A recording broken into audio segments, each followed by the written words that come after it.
My son Jack finds me annoying and calls me a worthless freeloader. My husband Daniel thinks I'm outdated, too slow to keep up with him, and an embarrassment in his social circle. Fine. I'm done. School runs. Not my problem. Laundry. Cooking. Figure it out yourself. So tell me, Daniel, how's life treating you now that the house is in chaos? Enjoying the mess. The first day I stopped being their unpaid servant, the house fell into chaos. Everyone was looking for me. Mom, where's my craft project? Jack hollered. Sarah. It's almost 9. Why didn't you wake me up? Daniel barked. I rolled over in bed, didn't even lift an eyelid, and pretended I didn't hear a thing. Fuming, Daniel ripped the covers off me and roared, Sarah, what the hell? You're lying there like a corpse, no breakfast, no nothing. What do you think you're doing? Without missing a beat, I threw his own written promise right in his face. Daniel, are you trying to back out on this? His face flushed red instantly. With no time to argue, he rushed out the door. Watching him leave with mismatched socks and his shirt buttons done all wrong, I nearly burst out laughing. Then there was Jack. He searched high and low, his frustration growing. Damn it. Where's my project? His mouth complained, but his eyes kept darting toward me. Normally I'd have had everything packed and ready for him before he even asked. But not today. Not anymore. Maybe he overheard my conversation with Daniel because for once he didn't storm into my room. Instead his whining just got louder. If I'm late, Mrs. Luce is going to be mad. Where the hell is my project? Damn it. Oh. He was definitely talking loud enough for me to hear. I finally got up, walked out of my room and took one look at his disaster of a bedroom. Before I could say a word, Jack shot me a glare. Mom, hurry up and help me find it. I'm gonna be late. I walked right past him without a word. Then just before I stepped out, I threw him a little reminder. If you're late, then move faster. Or are you waiting for a rocket to take you to school? His face turned beet red. He gaped at me in disbelief, mouth hanging open, ready to argue. But after one glance at the clock, he grabbed his backpack and bolted. Hilarious. Weren't they the ones who thought I was useless? Fine. From now on they can enjoy a life without their personal maid. Once they were out the door, I finally had a peaceful morning. Or so I thought. Halfway through brushing my teeth, my phone wouldn't stop ringing. I didn't even need to check. Of course, it was Daniel. I ignored it and kept brushing. Then it rang again, more urgent this time. Sarah, my file. I think I left it at home. Can you find it for me? The second I picked up, his voice was tense, almost desperate. Every day. It was something: his keys, his files, his wallet. ID reminded him a million times, but he never listened. And when he forgot, somehow it was always my fault for not reminding him. So I'd given up and just packed his things for him every morning. I thought he'd be grateful. Instead, I overheard him bragging to his friends, see? Women need to be put in their place. If you don't keep them in check, they stop listening. Well then, I was just following his advice. Let's see how well he listens now. Daniel, just how stupid are you? How many times have I told you to check your files before leaving? Do you not understand plain English? And one more thing, I'm busy. Don't waste my time. I'm not delivering your damn documents. Then I hung up. Just like that. And wow, nothing wakes you up better than telling Daniel off first thing in the morning. The pent-up frustration? Gone. I felt lighter already. But Daniel wasn't about to give up that easily. My phone buzzed with message after message. Sarah, enough. Don't push your luck. Sarah, hurry up. My manager is breathing down my neck. Sarah? Are you still there?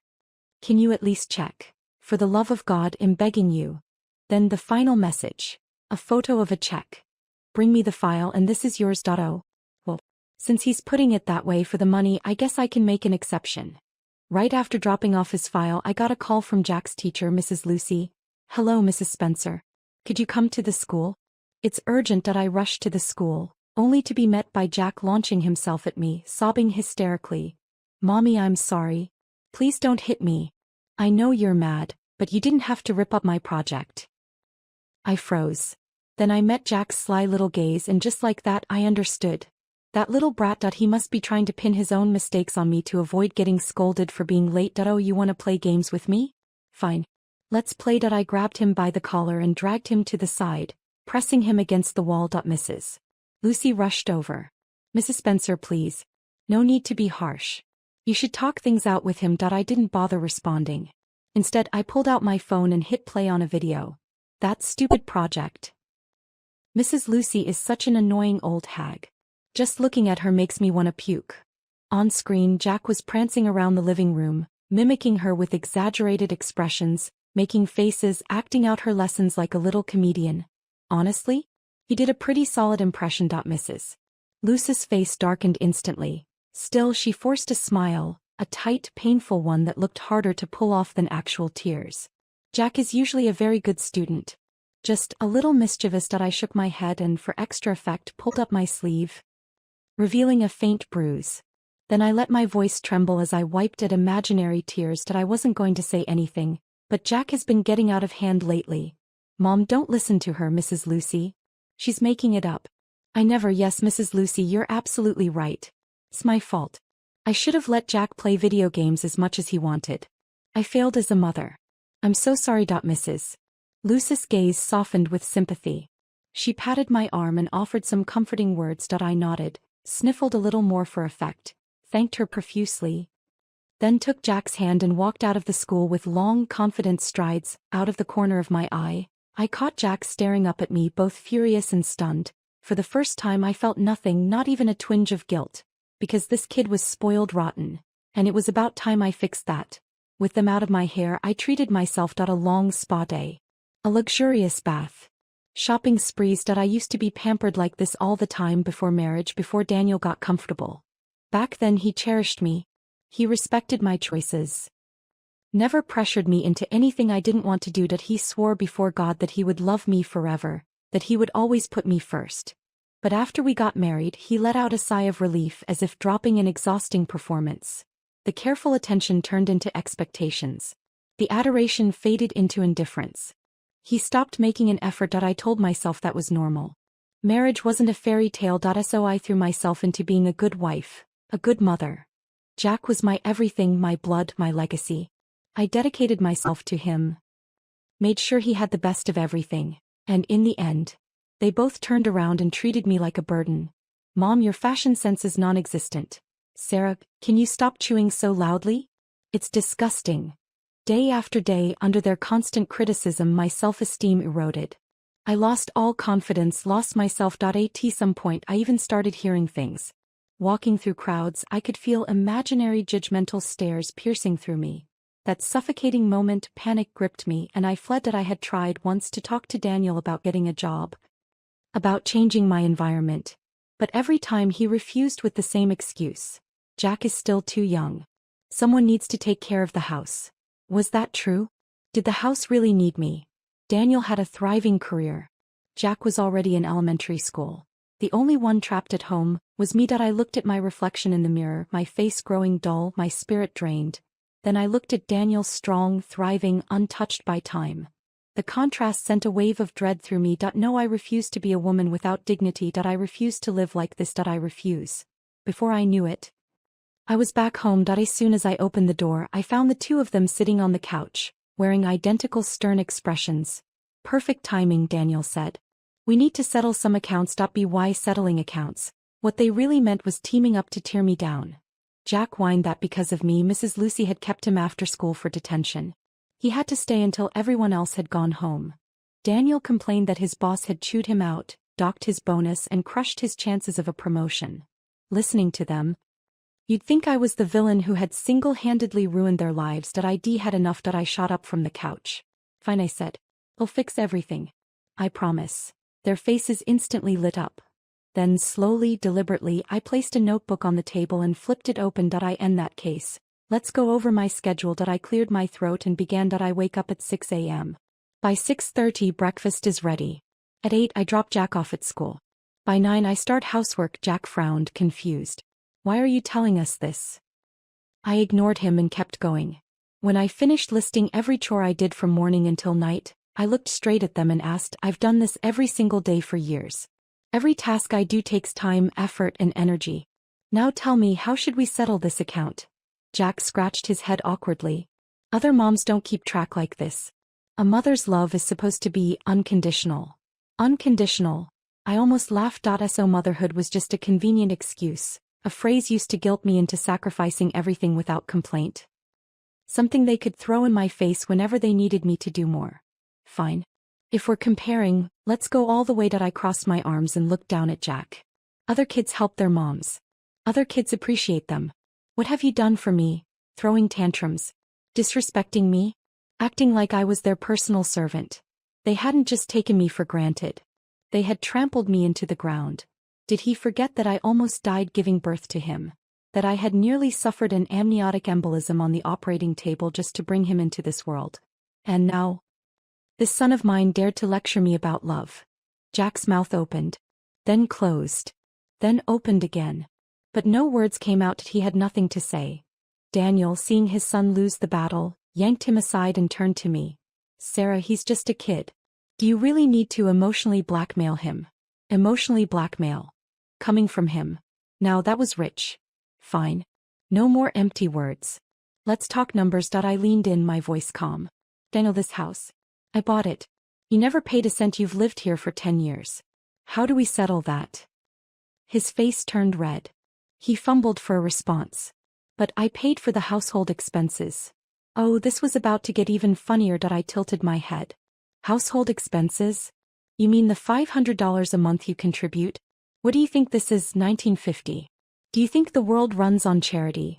I pulled out every single receipt for the month's expenses and laid them on the table. The total? $390.45. Daniel's face paled. Hilarious, he had no clue how expensive running a household was. If not for my savings and the little money I made from stock investments, I wouldn't have lasted on the pathetic amount he gave me every month. He struggled for a comeback. Then suddenly his eyes lit up like he had found his golden argument. Sarah, I know you work hard. That's why I always buy you gifts for the holidays. Do we really have to put a price on gifts too? Gifts? Oh, he wanted to go there. The cheap Biodigitone-free makeup sets. The ones where he gave the full-sized version to his mother and repackaged the freebie as my gift. Once I caught him in the act. And instead of being ashamed, he actually had the audacity to say, "You don't wear makeup anyway. Why waste the big one on you?" Before marriage I never noticed how stingy he was. But after? Oh, I saw everything clearly. Especially when I watched him throw money around like a king in front of his colleagues. Expensive wines? Opened without hesitation. Huge tips for waiters? No problem. But me, I was the one he cut corners on. And yet, he had the nerve to criticize me after childbirth, saying I'd let myself go. That he refused to introduce me to his friends. Instead he told them I was his cousin. But he was a moron. Because his colleagues had met me before. Even though we hadn't seen them in a while, they still remembered my face. So one night at a party, after a few drinks, someone called him out.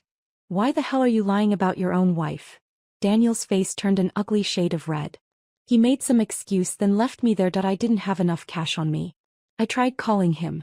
No answer. In the end, I walked 7 blocks to get home.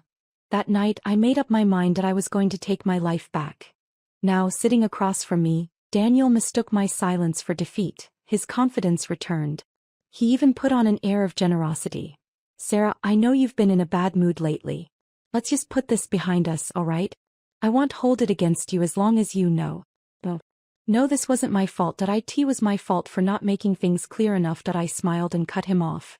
"Daniel, you don't have to say another word. From now on, household chores have nothing to do with me." Jack panicked. He grabbed Daniel's arm. "Dad, what do we do now?" Daniel, ever so smug, shrugged and flashed me a confident smile. "Sarah, do you really think I can't handle you?" Just then the doorbell rang.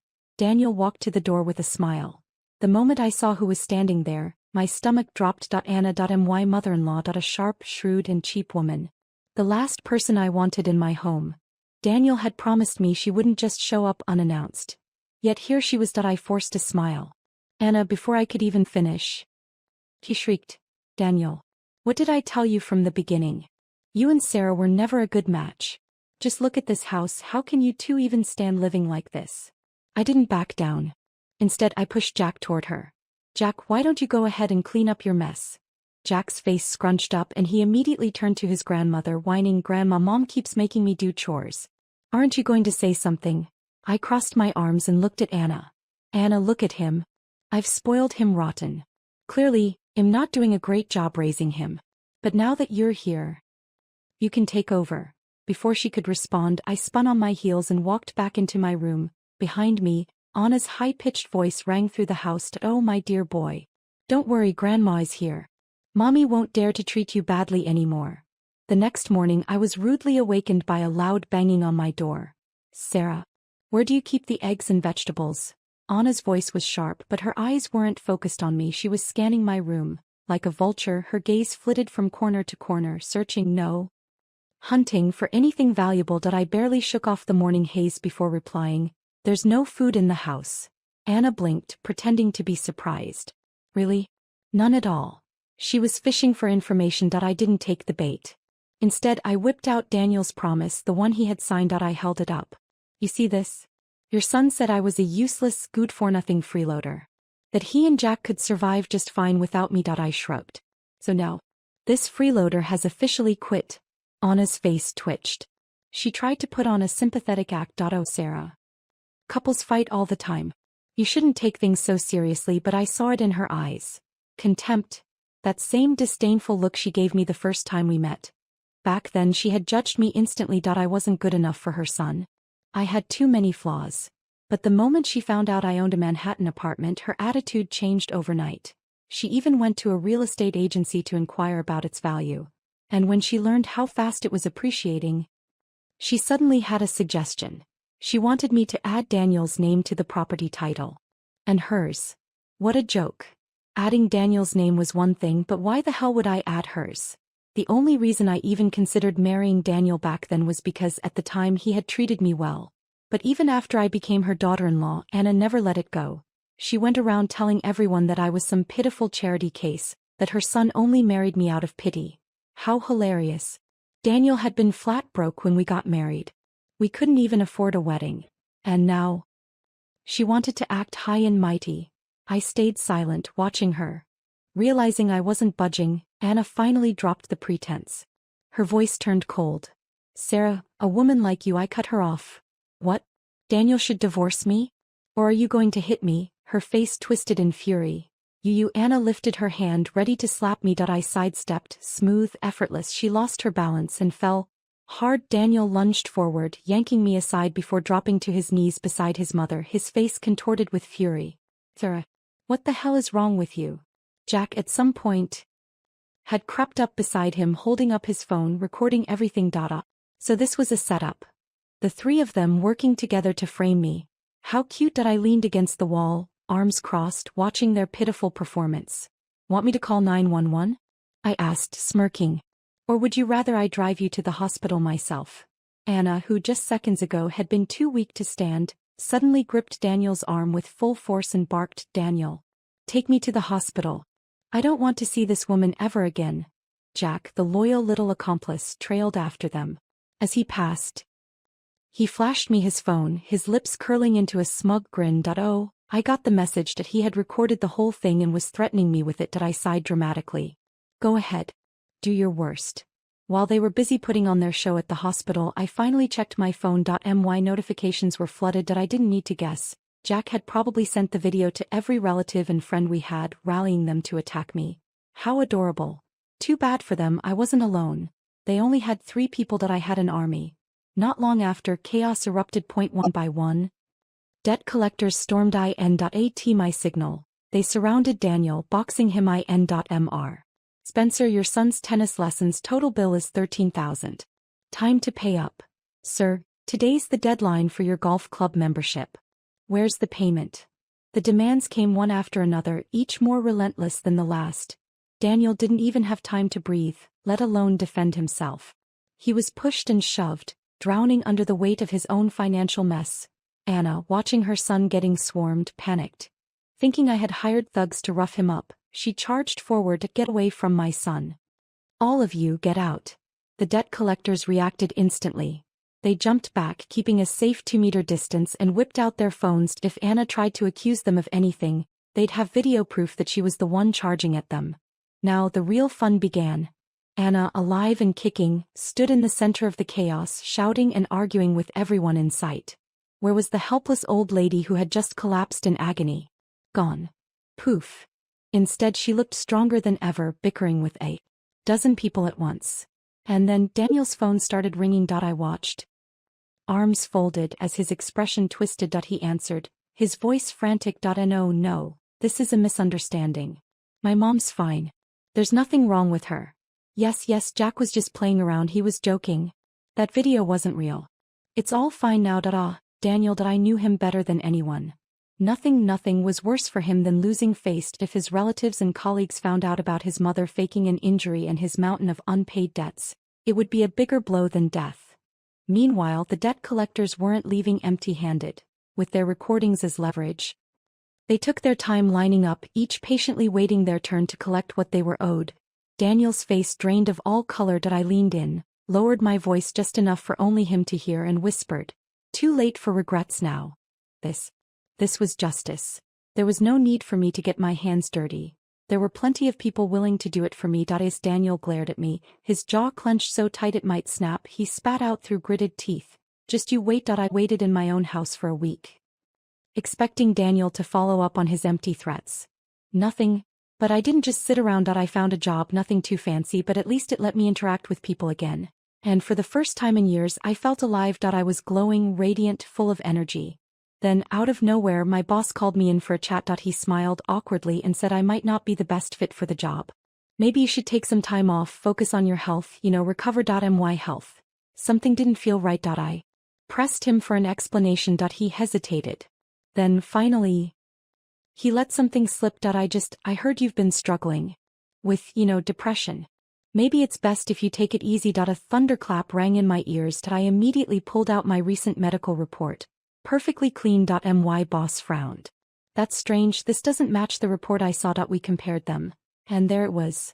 The other report, the one that claimed I had severe postpartum depression, was real, but the date had been altered. Someone had dug up my old medical history and faked the date to make it look current. And I didn't need to guess who did it. Back then, after I gave birth to Jack, I had no help. No one to care for me, no one to support me. I was exhausted, overwhelmed, drowning. That's when I developed postpartum depression. And it was during that time that Daniel suggested I become a full-time housewife. Now, years later, he was weaponizing that pain against me. Find out if he wanted to play dirty, then let's both get messy. I stormed into Daniel's office, arriving just as he was entertaining important clients. Perfect. I walked up to him, all smiles, and slipped my arm through his. "Darling," I purred. Daniel froze, his face turning a shade of ashen horror. I could see it. He was seconds away from calling me his sister again. Too late. He yanked me aside, hissing, "Not here. Whatever you want to say, well, talk at home." "Home? Oh no, we were having this conversation right here." Loud and clear. I tightened my grip on his sleeve and tilted my head, eyes wide with distress. "Darling, am I sick? Am I dying?" Daniel stiffened. "What the hell are you talking about?" I raised my voice, letting everyone hear. "Daniel, please don't lie to me. Everyone says you sent them my medical report. They say I have severe depression and suicidal tendencies." The clients immediately took several steps back, their faces wary. They looked like they were one wrong move away from running. Daniel's sweat dripped. "That's ridiculous. None of that is true." But it was too late. His clients were spooked. One of them forced a polite smile, muttered, "Well, discuss this another time." And then, they bolted. Daniel watched in horror as his precious deal crumbled before his eyes. Gone. Shattered. He turned to me. His fury barely contained, grabbed my wrist and dragged me toward the exit. The moment his fingers closed around me, I flinched dramatically, crouching down, covering my head, and then I wailed, "Oh my God, Daniel. Please don't hit me." Every head in the office snapped toward us. Whispers. Stares. Phones hovering in the air. The perfect audience. "Sarah, what do you want?" Daniel demanded, utterly bewildered. I stared at him, cold and unyielding. What do I want? Did he really not know? He was the one who had promised I could go back to work once Jack was older. He was the one who had sworn that life would be just fine without me. And yet he was the one who had tried to shatter my future, sabotage my plans, and drag my name through the mud. Now, I was simply returning the favor. News of Daniel's wife suffering from severe depression spread like wildfire throughout the company. Even the CEO pulled him aside, hinting that this wasn't a good look. With no way out, Daniel was forced to publicly clarify the situation, waving around my medical report in an attempt to fix his reputation. But it was too late. No one knew the full truth. But one thing was certain, Daniel Spencer was tainted. And it wasn't just at work. The neighbors whispered. My former boss heard about it. And every single person took my side. I thought maybe, just maybe, Daniel would finally wake up. That this would force him to reflect. That had finally learned to respect the sacrifices of a stay-at-home wife and mother. But no. What I got instead was divorce papers. I wasn't afraid of divorce.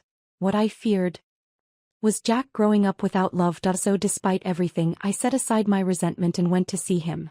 The moment Jack saw me, his face twisted with disgust as if I were some kind of filth contaminating his space. What are you doing here, you disgusting bitch? Get lost. The words hit me like a knife to the gut. In his eyes, a mother was no different from a maid.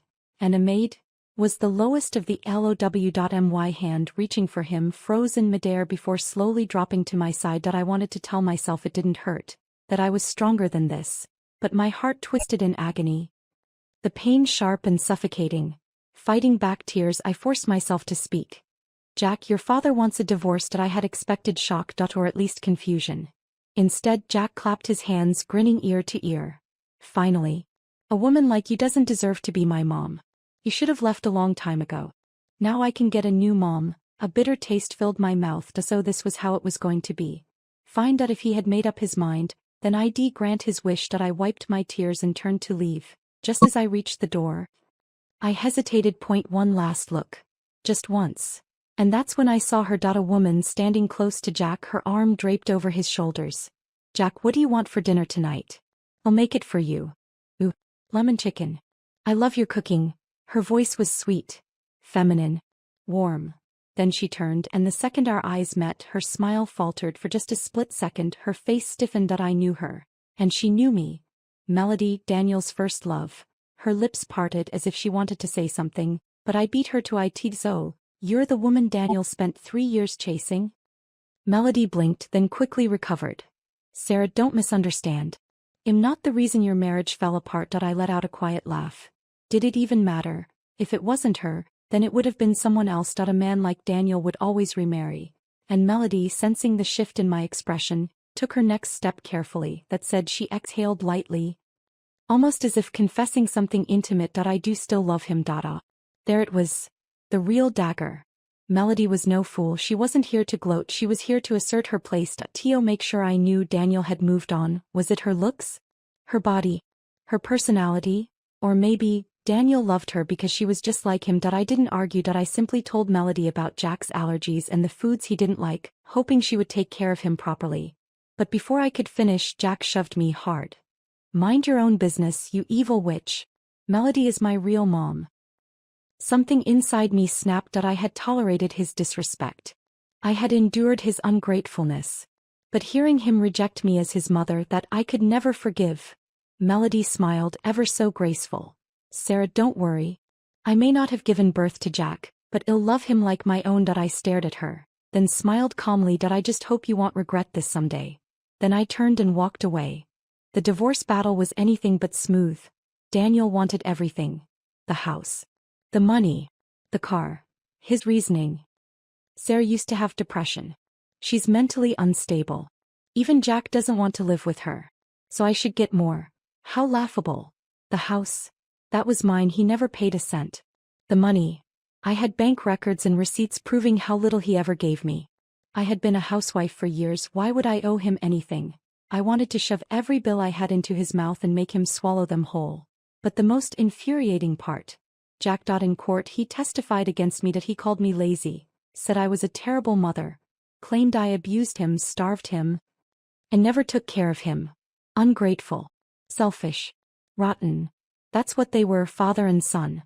Find out if that was how he wanted it. I would grant his wish. I agreed to give Daniel full custody. But I refused to accept a single one of Jack's accusations. I pulled out years of photos, videos, and voice recordings, memories of us together. I had been planning to turn them into a scrapbook for Jack's 10th birthday, a way to cherish his childhood. Now, they had become evidence of my innocence. A cruel irony. As the videos played, Jack's expression shifted. He saw the moments of us laughing together. He heard his own voice, giggling, calling me mommy. His eyes turned red. But then he glanced at Melody standing behind Daniel, and just like that he turned away. He had made his choice, and my heart shattered into dust. I could have ended the case instantly. I had stronger evidence. I had a winning hand, but I held back. Not because I was weak. Because I was still a mother that I didn't want Jack to see in court. What a disgusting man his father truly was. And more importantly, I wasn't going to let them off easily. For 8 years I had been trapped in their hell. Now, it was their turn to suffer, so I stretched out the case month after month. And just as I expected, Daniel broke first. Tired, frustrated, desperate to move on, he finally let go of his demands that in the end I lost only my son. But I kept everything else. Not long after the divorce, I heard that Daniel had remarried, that he even went out of his way to send me an invitation. I stared at it. My emotions a tangled mess. Was this his way of mocking me? Trying to make me regret leaving? I couldn't tell. But unlike him, I wasn't petty. I took off my wedding ring, placed it inside the envelope along with the invitation, and sent it back. I added a note, returning to its rightful owner. The past was the past. I was moving forward. Months later, Jack came to me crying. His face was pale, hollowed, worn down, but I felt nothing. Mom, I was wrong. He sobbed. Melody is horrible. After she had her own son, she started tormenting me. She makes me do all the housework. And she hits me all the time. Mom, please save me. I almost laughed. So now he needs me. After throwing me away like trash, after choosing someone else, he was only coming back because he was being treated badly.